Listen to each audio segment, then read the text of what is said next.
in the loss, and it's frustrating on Saturday night. De'Aaron Fox had another one of those fourth quarters, man. De'Aaron Fox was trying to will this team offensively to a victory with something that has become so normal this season for De'Aaron, with 14 points, 5 of 7 shooting. He had 4 assists. Again, all in the fourth quarter. 31 points total for De'Aaron Fox. It wasn't enough. Obviously, they lose by 2, but his performances in the fourth quarter, man, are really, really special. That's the crazy thing about these performances is it's not like he's going 3 of 11 in the fourth. Like, he's killing. Like, he's like damn near making all his shots in the fourth quarter. He's unguardable. He's hitting from mid-range. He's getting to the bucket. He's hitting from threes, getting to the free throw line and knocking those down. This is something that, how many games are we in now? Like 45? Yeah, 40, something right. like that. Yeah. We're 40, almost 50 games in. This is just what he does. This isn't a hot streak. This is what he does this year. Yeah, 26 and 19. So that's 45. I just can't sing the praises of De'Aaron Fox in this season that he's having enough. My man continues to prove he is a 2023 All-Star. I do want to ask you a question though, and it comes to mind because of what happened on Saturday. What was the final score in that one? 127, 129. So 129 so they scored 127 points. Mm-hmm. You talk about their superpower a lot, right? Sacramento Kings superpower. We can be frustrated with defense. We could talk about defense. We can scheme to how this team can play better defense, trying to figure out what the better lineup. We could do that all day. Mm-hmm. But you've been very, very consistent that the Sacramento Kings superpower is their ability to score. It is their dynamic offense. Does that work? And it's impossible to know what Saturday's game would have looked like with Joel and James Harden. And it could have been it would have been likely a completely different game plan with a completely different strategy, completely different, players involved. Tyrese Maxey probably wouldn't have been living at the rim with Joel Embiid down there. Now, the massive amount of points in the paint may still have been there, just would have gotten there in a different way. But again, we don't know what that game would have looked like. Does the superpower work against really good teams? And I'll repackage it a little bit and say, would the superpower work against a team who is, say, a 6 seed? A 6 seed? Mm-hmm. Yes. The teams that you would like be concerned about or like are like top 3 seeds in each conference. So hypothetically, let's go back to your Marcus Thompson fancy steakhouse in San Francisco. Shout out Mastro's, man. That regular people like me and everybody listening can't get into. Only esteemed people like Kenny Caraway and Marcus Thompson can get into. You'd be surprised how many regular people were there. Let's go to. I was like, is this the BET Awards? Shout out Kyle Draper. Let's go back to that 3 versus 6 scenario. Mm-hmm. Do you think that works against the Warriors? Yeah, I think you do. You can. Okay. It works. Like, will you win? Am I guaranteed? No, I don't know. You can though. I don't in comparison. I don't think you could beat the Boston Celtics in a series like that. Sure. I don't think you could beat. You probably can't score those points against the Boston Celtics. Right. I'm not even sure you can do that against Denver or Memphis, right? But against the Warriors, a team, the thing about it with so our ceiling is getting to the NBA Finals. It sounds like we can't beat the Celtics. Probably can't beat the Bucks that way. No, probably. I didn't say there's no chance. No. But to answer your question, though, I think I got concerned on Saturday about that. What was the concern? Well, okay, they scored 127 and lost because a team like Philadelphia, who I think is the 2 seed right now in the East, they'll find a way. Like, they'll get that stop that maybe Sacramento can't get. Mm-hmm. And if you have a good team, you can neutralize that superpower because you just need to make timely stops. If you don't make stops for 46 minutes, hell, if you don't make stops for 47 minutes, those good teams will make them for 60 seconds. Mm.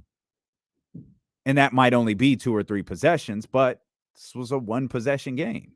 Well, that's what the Kings have been able to do though too.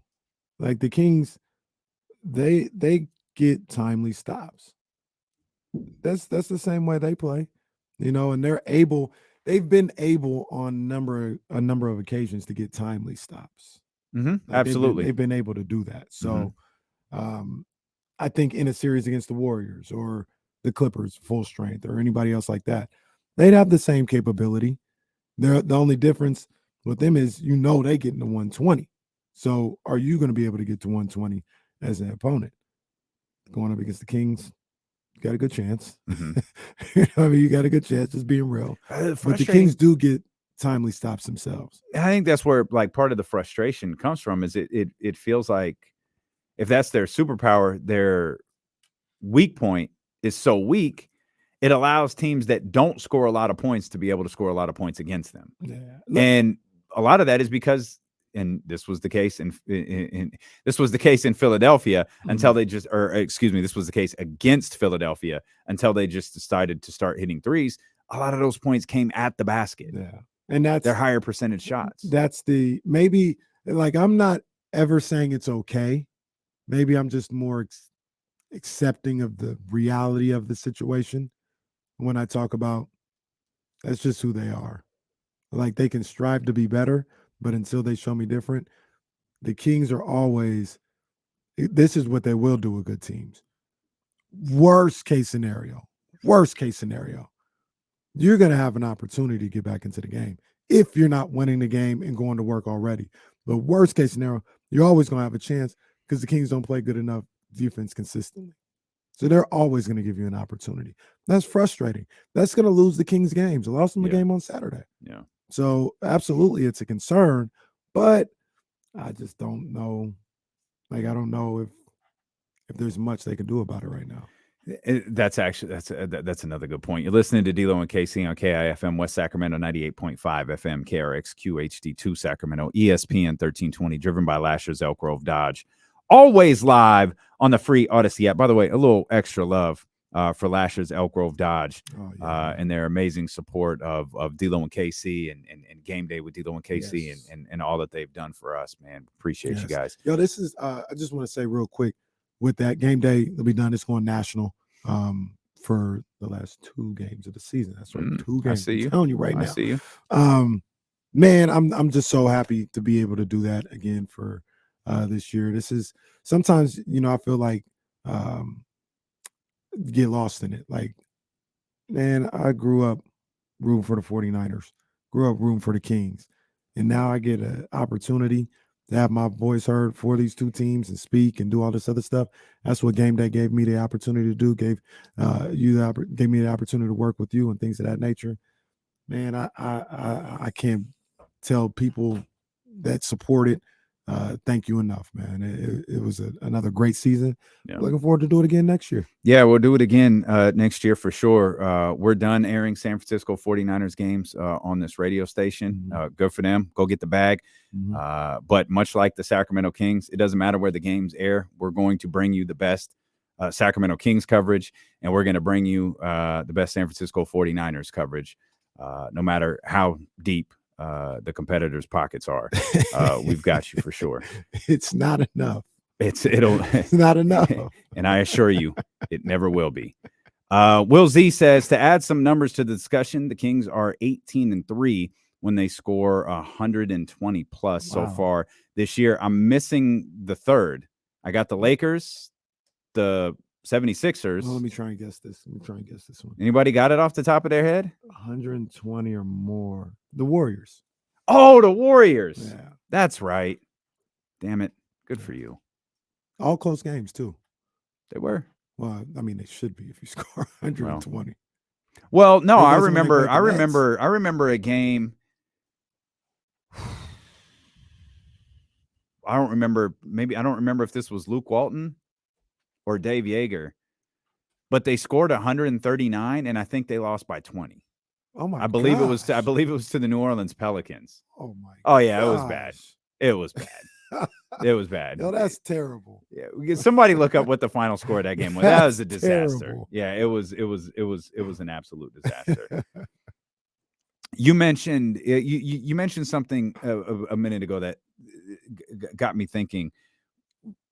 What can the you kind of asked what are you going to do at this point in the season? 45 games into the season, you kind of are who you are, Mhm. and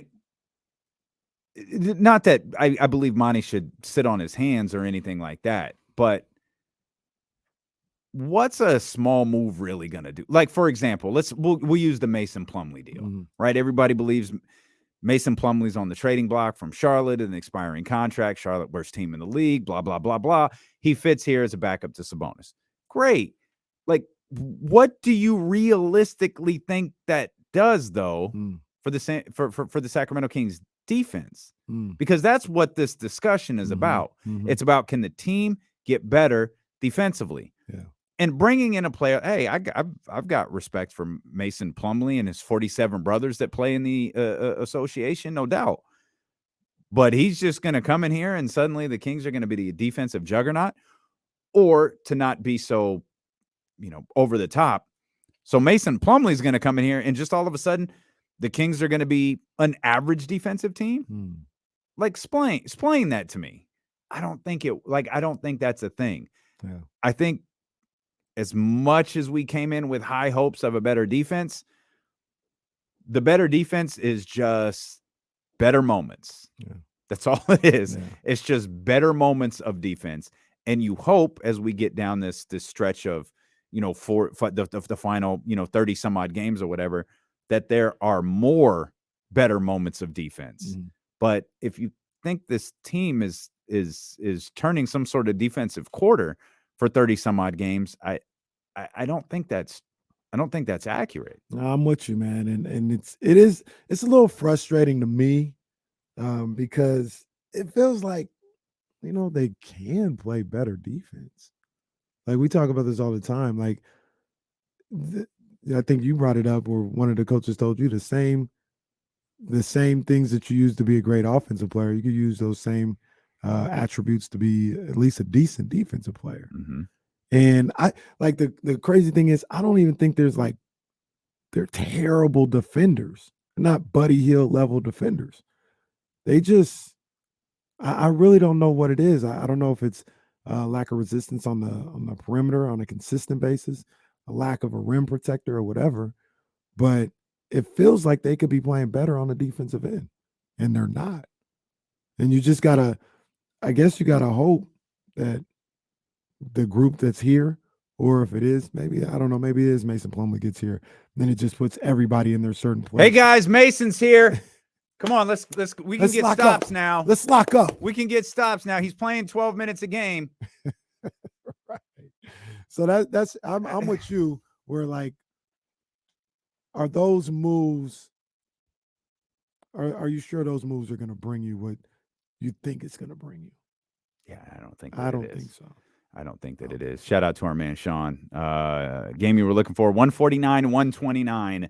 Pelicans, October 29th, 2018. Willie Cauley-Stein with a team high 20 points. Shout out to Willie. I liked Willie. Shout out to him. 129 points, lost by 20. That's goodness gracious. Ridiculous. Well, I mean, it happened to the Nets. Scored like 121 and lost by 30. No, they did. That's because they ran against the juggernaut that was the nationally televised Sacramento Kings. Yeah. Once again, anybody going to the game tonight? 7:30. Yeah, for for absolutely no reason whatsoever. Well, because they're getting a national TV game. It's not national. That's not the same thing. It's a national TV. It's not that's not real. Like, when you have, like, it's not.